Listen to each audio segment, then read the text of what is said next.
Hey, good morning, Bob here. It's just a continuation of bending the bindings and the purflings in my side bender.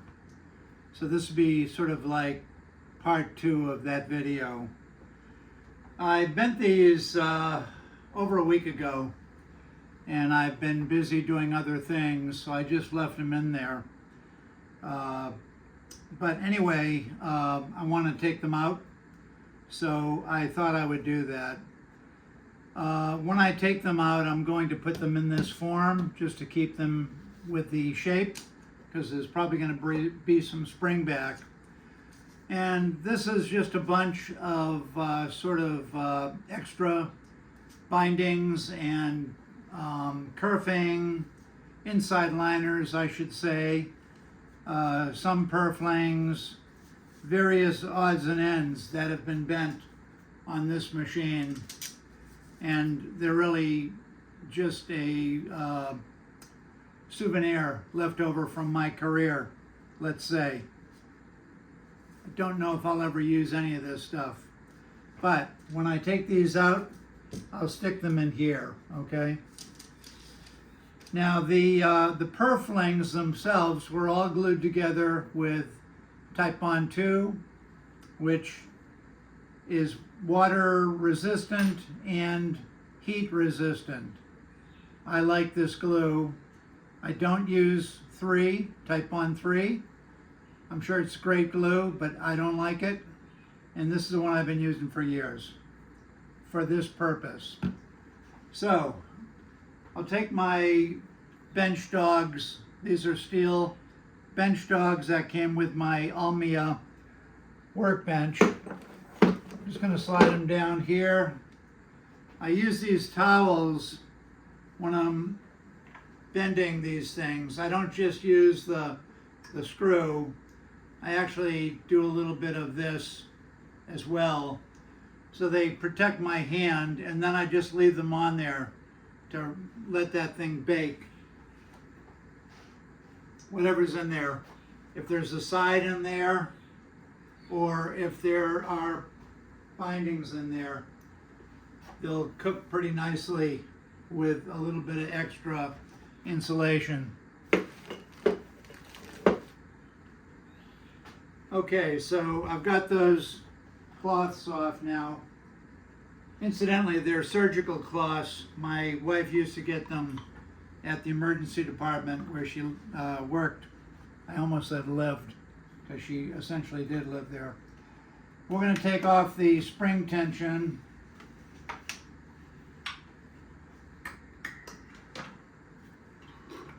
It's pretty tight. These are the things I made to pull and tighten them up. I'm going to go over here and do the same thing.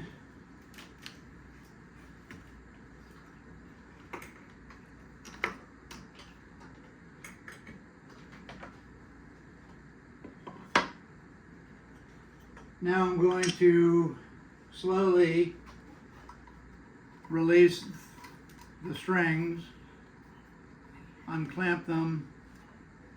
You can see immediately it sprung back. That is not abnormal at all. Now I'm holding the strings, and as I hold the strings, I'm going to start unscrewing this.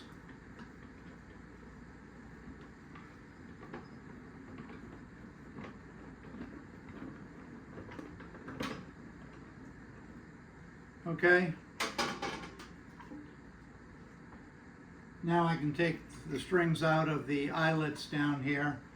I'm going to loosen up or remove these springs for a moment.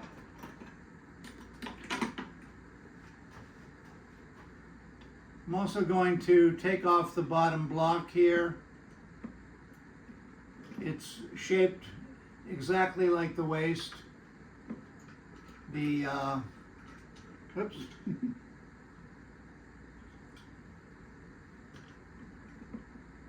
Yeah, so when I push this down, it goes right into the waist perfectly. Just going to take this off for a sec.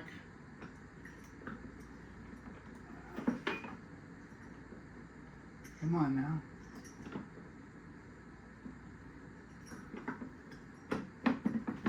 There it comes. And that is the assembly there. You can see it shaped like the guitar. We'll just put that over here. Now I can pull out the top slat. Usually there's some staining on the bottom from the rosewood. I remove that with lacquer thinner and then a little bit of Ajax powder and a sponge, a wet sponge. I do it at the kitchen sink. So for right now, this has served its purpose. Get it out of the way. Take out the new bindings. First thing I do when I take them out, I look to see if anything came deglued. Like, did the purflings get too hot and come deglued? So that's what I'm looking at right now. And ouch, everything looks good except for that little interestingness. This one right here on the outside split a little bit, cracked a little bit.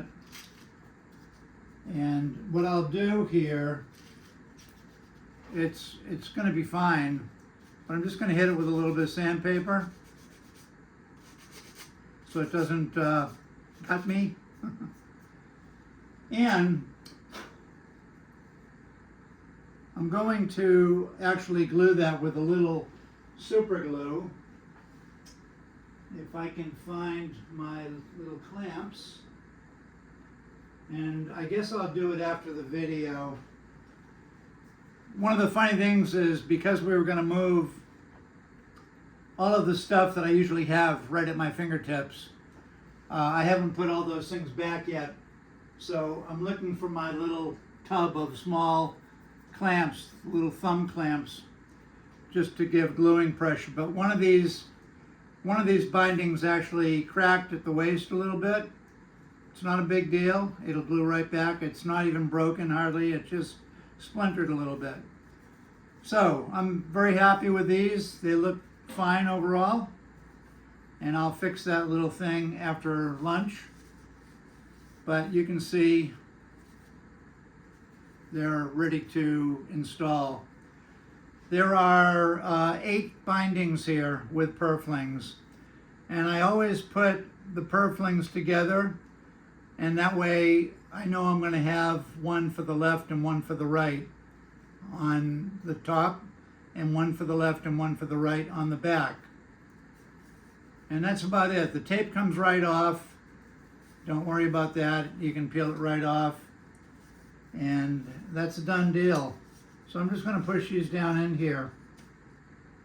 And sometimes I'll take a little, I have some little barbells, and I'll put one here and one here. And that holds it in the form and keeps it in its shape. And once again, I usually have those barbells right here, and I forgot about it to do it for this video, but they're literally on the other side of my workbench down in a box that I'll have to grab them. But that's it. I think the key is the Titebond 2. And also you can see on this piece, there's a little bit of staining here, and that's from the rosewood getting really hot and steamy, and the dye in the wood, it's not dye, but the natural color in the wood kind of squirts out a little bit. I'll clean that up, and with a little bit of lacquer thinner and a little Ajax, and that's it. So the next step is to route for the backs. I have 2 guitars. I'll route for the bindings first, and then I'll make the second route for the back purflings. And the back purflings have not been bent. They're over here, and I'll bend them by hand on a hot pipe. There's no need to put them in here. I can bend them easily with a hot pipe. the electric hot pipe. I don't think I left anything out. I just wanted to show you that's the process. It's quite simple. It comes out pretty much perfect every time. And sometimes I'll make an extra binding. Instead of making 4, I'll make 5 to have an extra one just in case. And that's why sometimes I end up with extra bindings here. I can see there's a set of bindings in here, Brazilian rosewood, that doesn't have any purflings on it. Sometimes I'll do that on like a cypress guitar or a maple guitar. I won't put any purflings, I'll just put a binding on. And it'll be a contrasting color like rosewood or ebony, snakewood, something like that. Okay, I think that's about it. Bob checking out. And it's Thursday, like I say, so the weekend is getting near. We've had my daughter's adopted dog, who we just adopted a week ago, tomorrow. His name is Jeff. And due to some circumstances, Teresa and I have ended up keeping him for the entire week. I've had him now for, today's the 7th day, and he's a joy. He's mischievous. I have to keep my eye on him, but he's a heck of a lot of fun. He's a golden doodle, 70 pounds. His name is Jeff. And I didn't choose the name. It was it's a 5-year-old rescue. And he's wonderful. We've had a lot of fun with him this week. Okay, signing out, Bob, and take care now.